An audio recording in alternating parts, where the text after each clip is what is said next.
Hi everyone, thanks for watching. I'm Lauren from Guthrie and Ganny, and in this video I wanted to chat to you about a little group of fibres and fabric that we have loosely sort of termed new semi-synthetic fabrics. I say new as in they're not like a year old or anything, but they're just maybe not as common, or it's just in more recent years they've become more readily available or more popular compared to things like cotton or polyester or rayon or viscose or those kind of things that you would have maybe be a little bit more familiar with. And the way that these fabrics are made is a little bit more environmentally friendly or sustainable as some other fabric choices as well. So if you are looking to make more of those sort of conscious choices or decisions in your dressmaking, it'll maybe just help to give you a bit of an overview of some of these. It's not like a really in-depth guide. You can kind of get lost in a bit of a rabbit hole when you start researching all of these things. So there is a blog post that goes along with this video, and we'll pop links in there where if you did want to read a little bit more about it or be more in-depth about it, then you can do. But this is just more of like a little bit of a sort of essential overview or a kind of introduction just to increase your awareness about these sorts of things and help you work out where they kind of fit in, because it's not a case of one type of fibre makes one type of fabric. It is a case of a bit like cotton, where you've got cotton, but you can get anything in that spectrum from a really lightweight cotton lawn into like a heavier weight denim or canvas or drill that's made out of cotton as well. And obviously those two types of fabrics are really different, but the fibre is the same that it started with. So that's the same with the fibres that I'm going to talk about in this video as well. So we're going to cover Tencel or lyocell, modal, EcoVero viscose and bamboo as well.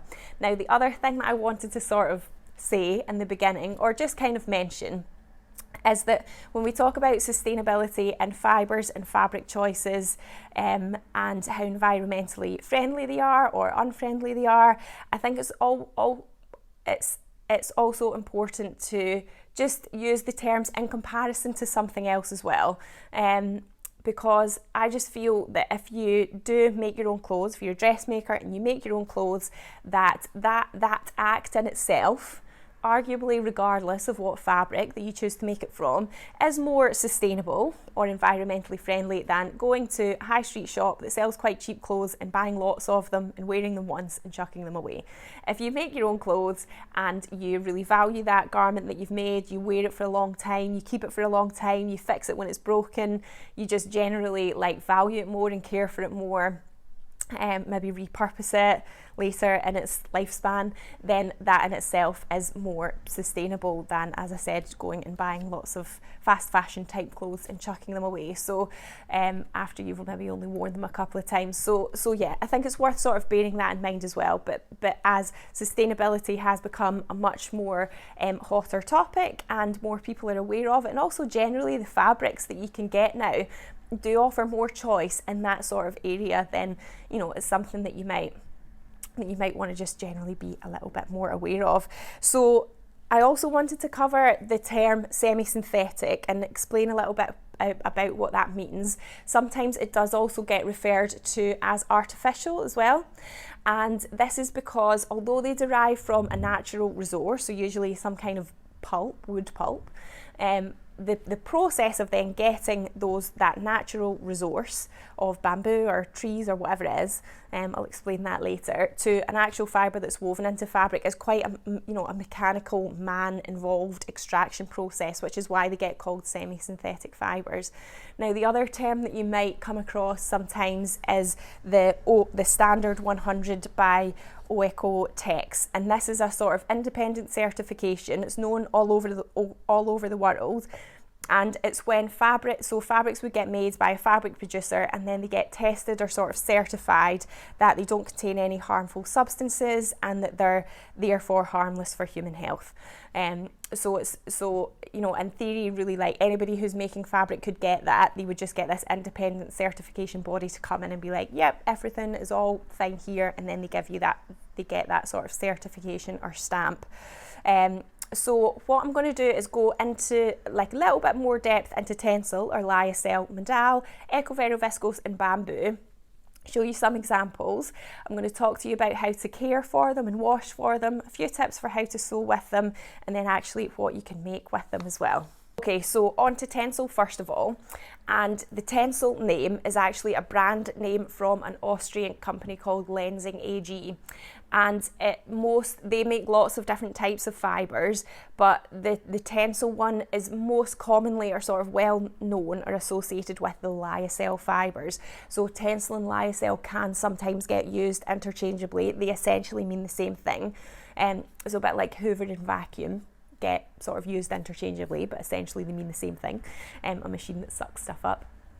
So the thing that is unique about the Tencel lyocell itself is that it's made from eucalyptus trees, and it's made in a closed loop system that recovers and reuses the solvents that are used in extracting what they need out of the pulp of the beech trees to get the fibre to actually weave the fabric.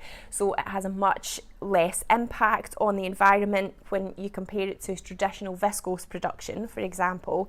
It also uses less energy and less water as well in its production.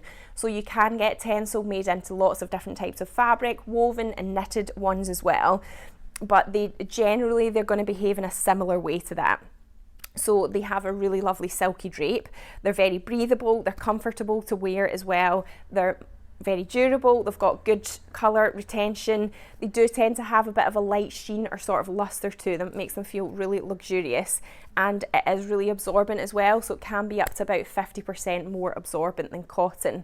It does tend to be a bit more expensive than equivalent fabrics, so you might find it blended with some other fibre sometimes, which can then change the properties of the fabric, also make it a little bit more affordable as well. But if something's 100% Tencel or it's majority of Tencel, then it does tend to be a little bit more expensive, I suspect because of the production methods that are involved.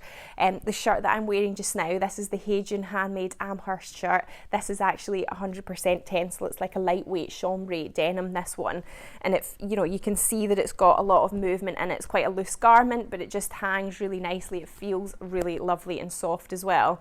So I'll come back and show you some examples of that shortly. The next one I want to talk about is modal. So produced in a really similar way but this time it is beech trees typically that is the sort of natural starting resource, and then it goes through that extraction process to get the fibre that is then knitted or woven into fabrics. So it's not inherently environmentally friendly itself, but the production techniques can make it a more sustainable option. So you can get Tencel modal. So if it's got that Tencel trademark on it, then you know that it is produced in a more closed loop system, which is therefore going to have less of an environmental impact. So in terms of how it behaves and how it feels, again, really similar to the Tencel lyocell, to rayon and viscose in terms of its sort of floppiness and drape. It's breathable, again, it's comfortable, really soft and smooth to the touch, very absorbent, it doesn't build up static, it's not as quite quick drying as Tencel, but it does tend to be a little bit more affordable. You might also come across micro modal sometimes, which is where they use a very fine version of the fibre to make the fabric even softer. So I do have an example of that as well, which I'll show you later. So yeah, you might sort of hear all of those sort of terms, modal on its own, you might hear Tencel modal, you might hear micro modal.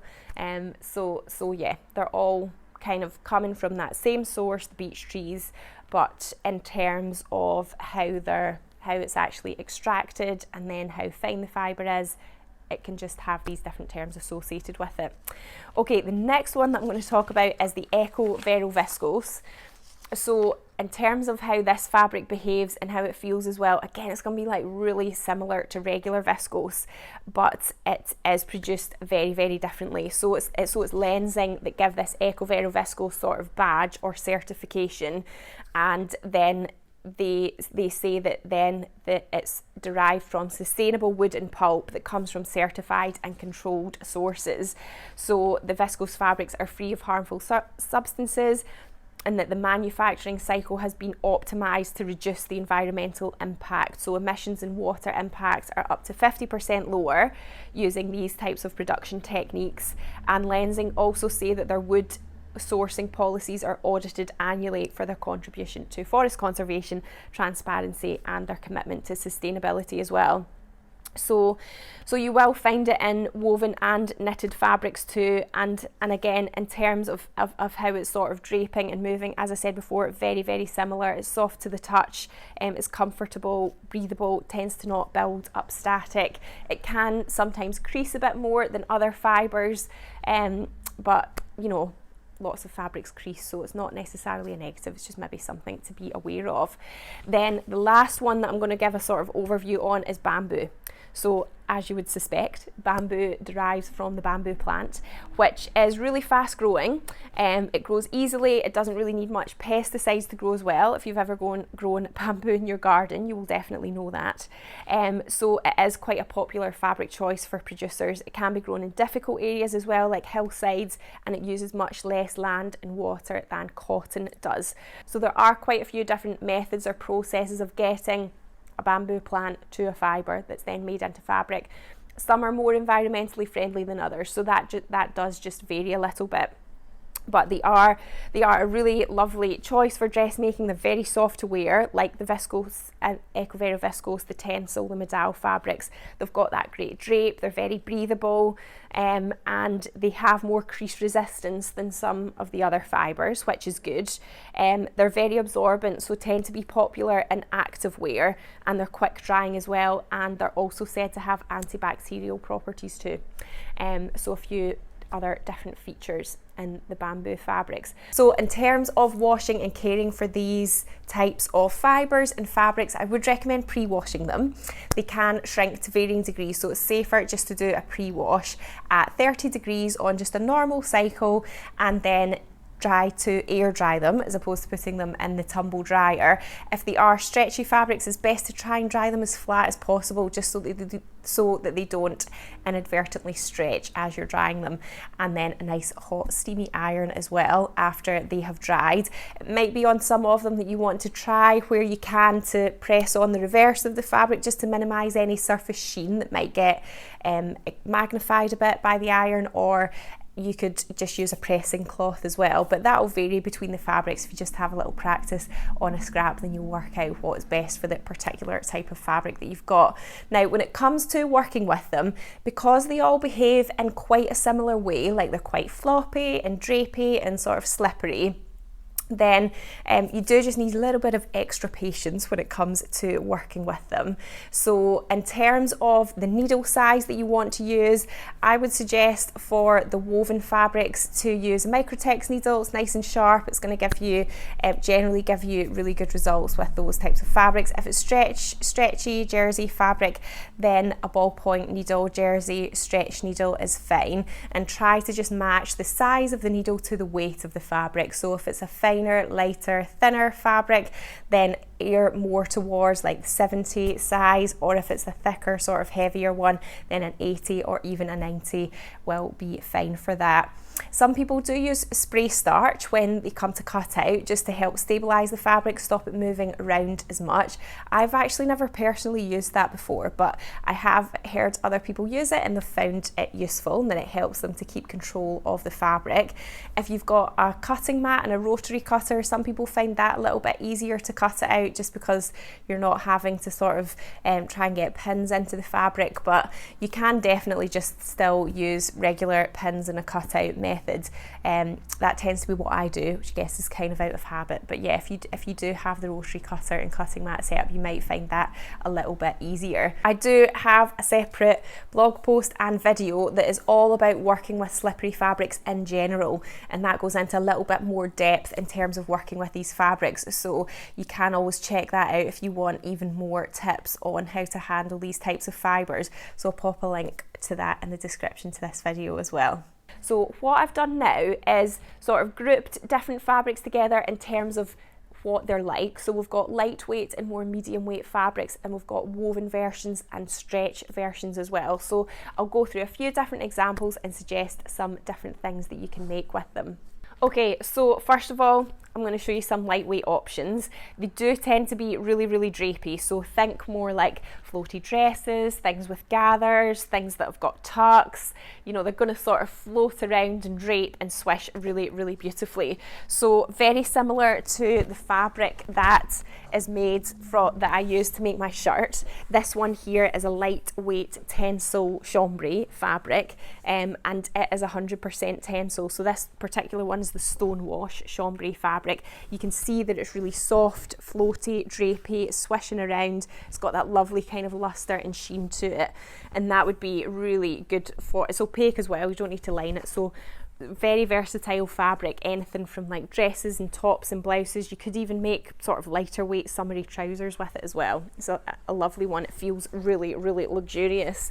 And then the other example that I've got that's in this lightweight category is this Atelier Brunette viscose. This is the EcoVero viscose here, so you can see it's got that little tag on it from Lensing. This is actually a viscose crepe, so the particular sort of weave of this just means it's got that crepey texture.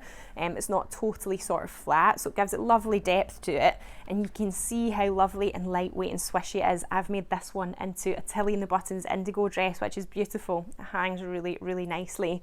And then this one here is another sort of maybe bordering a bit more into the medium weight one. This is the Josephine Blue Animal Viscose Tencel, so it's 70% viscose and 30% Tencel. So again, a combination of different fibres there. It's got that twill weave to it, which is quite subtle, but it does make it a little bit more weighty. And again, you can see that gorgeous sort of swish and draping movement in it. It feels super, super soft. And then it also just happens to be a really lovely print as well. So yeah, there's a few different options there. You can see how the fabrics just get, the fibres can get used in different ways to give pretty different fabrics. And then in the more sort of medium weight category, we have got this bamboo one here, which is mixed with recycled polyester. So it's 49 bamboo, 49 recycled polyester and 2% spandex. So it's the silver grey bamboo blended twill fabric. This is an absolutely gorgeous fabric. It's also, it says wrinkle free on the selvage. It's a really good one for sort of wider leg trousers. You could make skirts and dresses out of this as well, or like a kind of lighter weight sort of jacket or sort of throw on would be nice as well. It feels really, really soft, got that gorgeous sheen to it, just a lovely thickness, a lovely sort of drape. So a really versatile fabric there, comes in lots of different colours as well. And then we've also got this Tencel one, which is a bit more of a medium weight. This is a twill weave, but the twill weave's a bit more pronounced. So you can see the diagonal texture of the fabric a bit clearer. It's 100% Tencel, and it's a bit weightier, but still got that really lovely draping movement. I have made the Soho 7 Burnside bibs out of this type of fabric. But any sort of kind of looser fit trousers, wide leg trousers, you could make a lightweight jacket out of it as well. We used it to make the Chalk and Notch Joy jacket in a Sewing Society kit earlier this year. So another really versatile one, and just feels beautifully soft as well. It's a lovely fabric to wear and to sew with too. And then this one has got a bit of Tencel in it as well.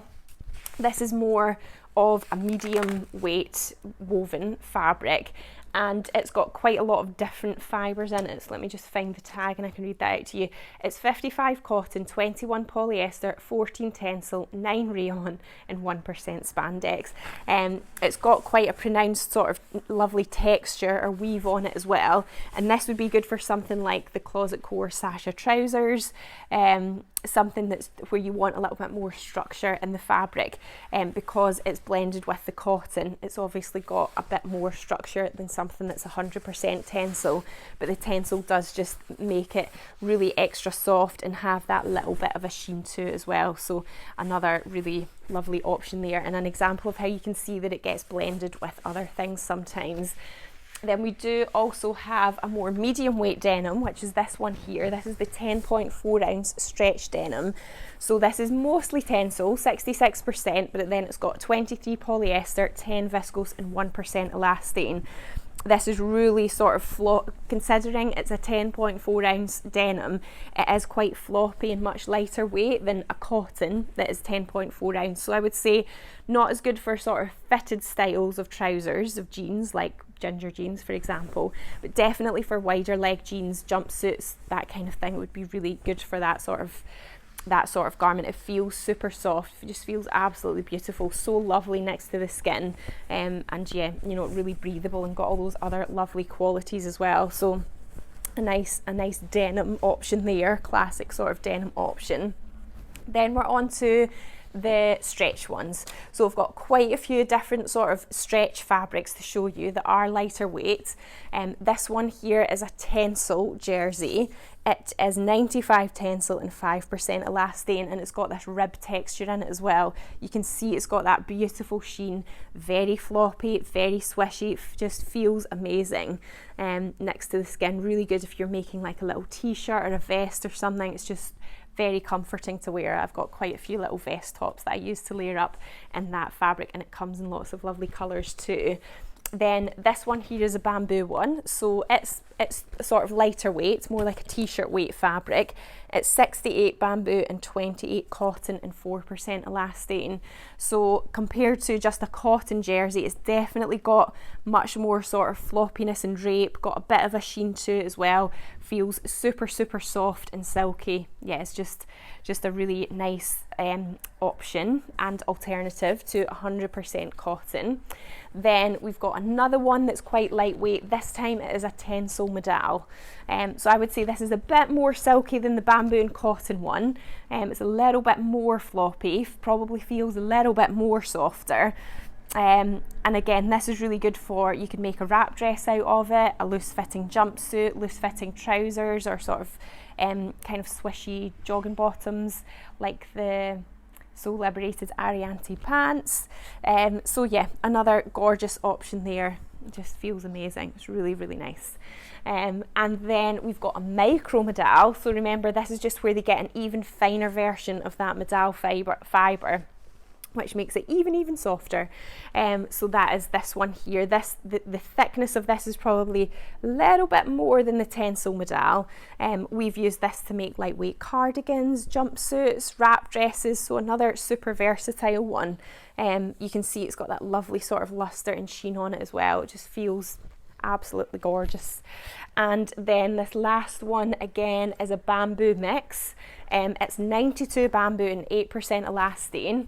It's in a muted khaki colour, so it's probably got more sort of browny tones than it does greeny, but it feels super soft. We used to have this in an ivory colour, and I used it to make a pyjama top, which just felt amazing.